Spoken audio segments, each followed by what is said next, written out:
अस्सलाम वालेकुम। अरबी में, उर्दू में इसका मतलब होता है अल्लाह आपको सलामत रखे। हिंदी में इसका मतलब होता है ईश्वर आपको सुरक्षित रखे। मैं ज़ियाउल हक, अध्यक्ष सच समर्थक पार्टी। आज का वीडियो का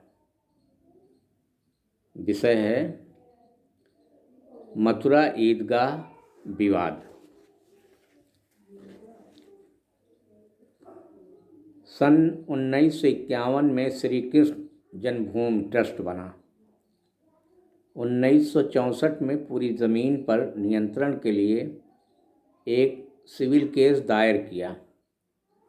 1968 में खुद ही मुस्लिम पक्ष के साथ मुस्लिम पक्ष ने मंदिर के लिए अपने कब्ज़े की ज़मीन से कुछ ज़मीन छोड़ने पर समझौता कर लिया। पेज 7, हिंदुस्तान, 28/9/2020।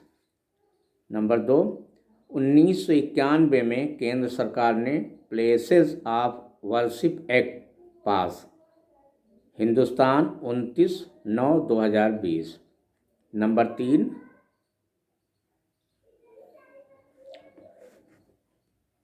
नंबर 4 माफ़ कीजिएगा, श्री कृष्ण विराजमान की याचिका जिला जज साधना रानी ठाकुर ने शुक्रवार 16/10/2020 को स्वीकार कर लिया है।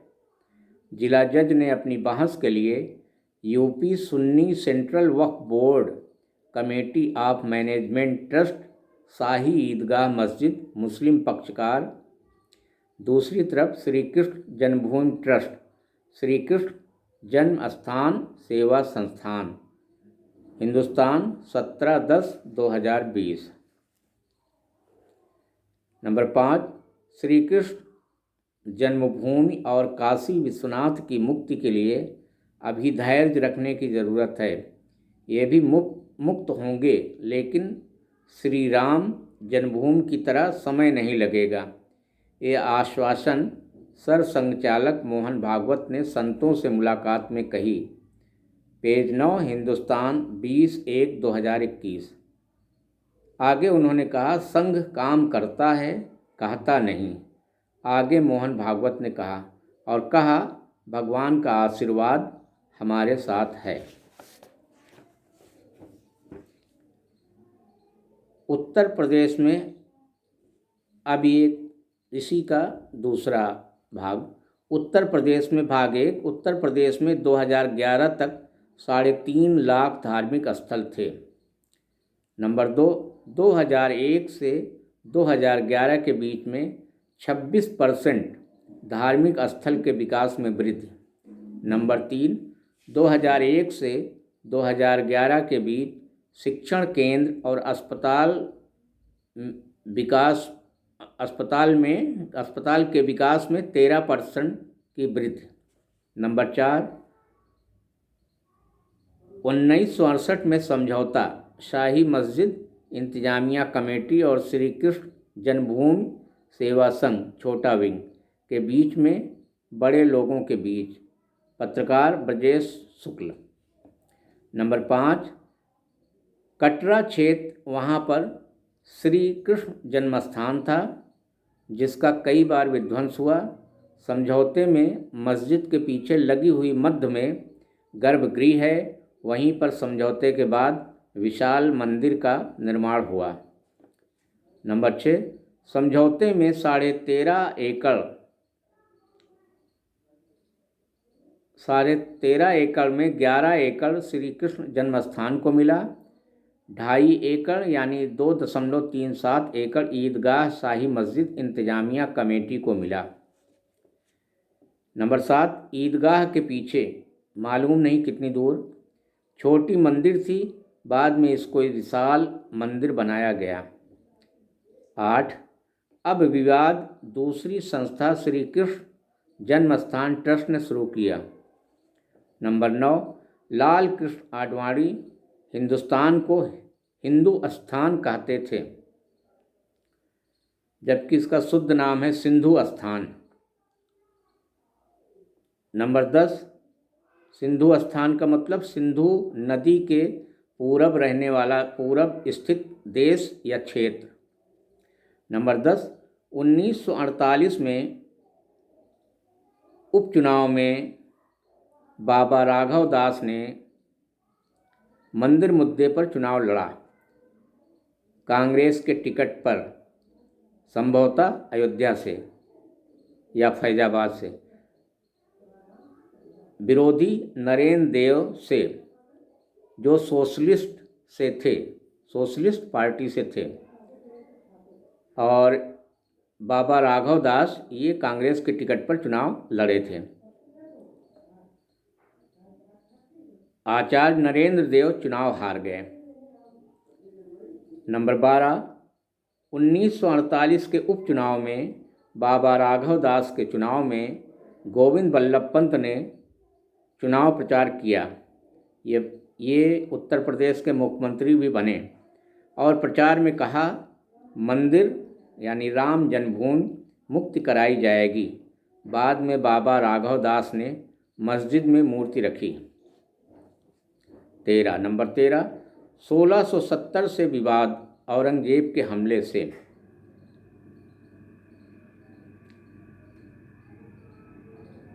दरअसल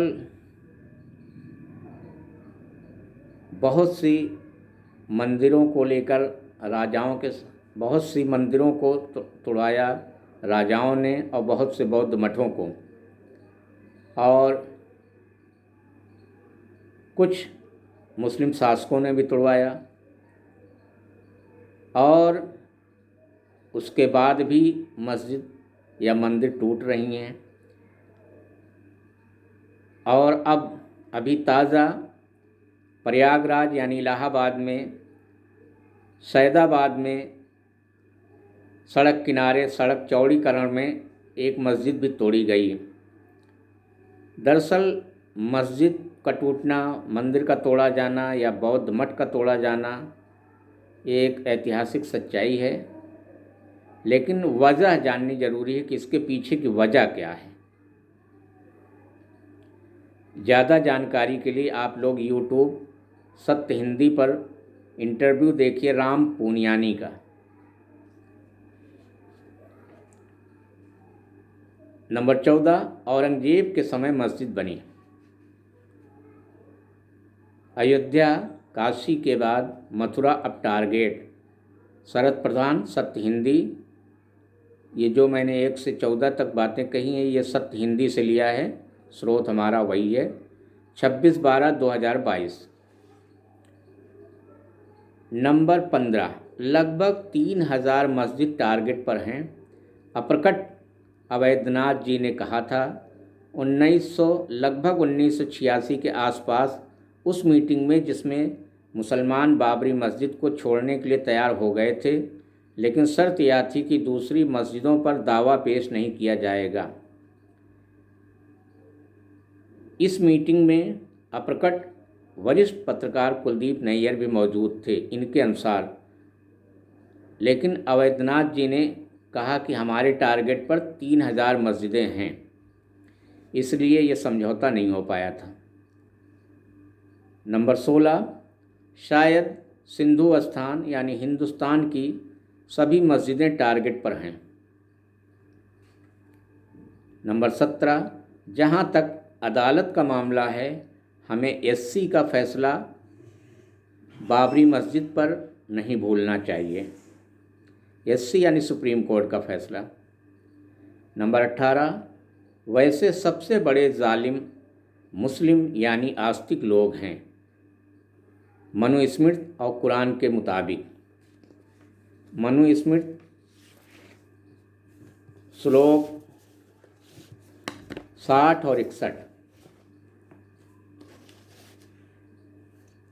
मनुस्मृति, जिस ग्राम में अधार्मिक लोग बसते हों, ग्राम यानी देश, और जहाँ अनेक असाध्य रोगों से पीड़ित व्यक्ति रहते हों, वहाँ अधिक समय तक न रहें, अकेला मार्ग में न चलें और अधिक समय तक पर्वत पर न रहें।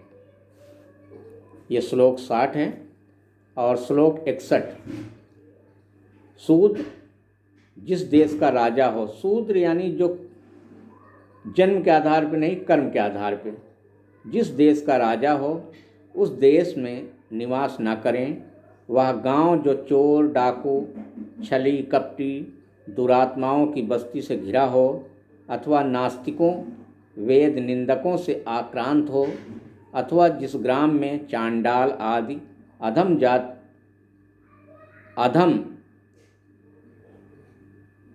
जातियों यानी कर्म करने वाले गिरोह द्वारा उपद्रव होता हो, वहाँ निवास ना करें। 61 श्लोक 61। मनुस्मृति के इन 2 श्लोकों का समर्थन कुरान की यह आयतें करती हैं। सूरा अन-निसा आयत 97, 98, 99।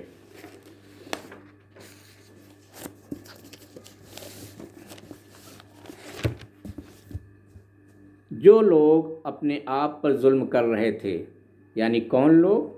वे लोग जो गैर मुस्लिमों यानी नास्तिकों के बीच में रह रहे थे, उनके ऊपर ये कुरान की आयतें। उनकी रूहों को यानी आत्माओं को जब फरिश्तों ने खींचा, फरिश्ता यानी देवता ने खींचा, तो उनसे पूछा कि यह तुम किस हाल में पड़ गए थे? उन्होंने जवाब दिया कि हम धरती में कमज़ोर और बेबस थे। फरिश्तों ने कहा, क्या अल्लाह की ज़मीन विशाल न थी कि तुम उसमें घर बार छोड़कर कहीं चले जाते? ये वे लोग हैं जिनका ठिकाना जहन्नम है और वह बड़ा ही बुरा ठिकाना है। हाँ, जो मर्द, औरतें और बच्चे वास्तव में बेबस हैं और निकलने का कोई रास्ता और साधन नहीं पाते, बहुत मुमकिन है कि अल्लाह उन्हें माफ़ कर दे। अल्लाह बड़ा माफ़ करने वाला और छोड़ देने वाला है। ये कुरान की आयतों से बिल्कुल स्पष्ट है, बिल्कुल खुली हुई बात है कि हमें अधार्मिकों के बीच में नहीं रहना चाहिए, क्योंकि हमें वहाँ धर्म पर चलना लगभग नामुमकिन। और आज दुनिया के 206 देशों में बसने वाले अल्पसंख्यक मुस्लिम को कहीं किसी भी देश में ऐसी पूरी आज़ादी नहीं है जो दीन पर चल सकें। हाँ, मजहब पर चलने की आज़ादी है। दीन और मजहब में फ़र्क होता है। तो ये कुछ बातें थीं जो मथुरा ईदगाह के विवाद पर जो मेरी जानकारी में थी, मैंने आपके सामने रखा। देखिए भाई, मैं एक इंसान हूँ। मैंने इसमें अपना स्रोत भी बताया है कि किस स्रोत से मैंने बात कही है।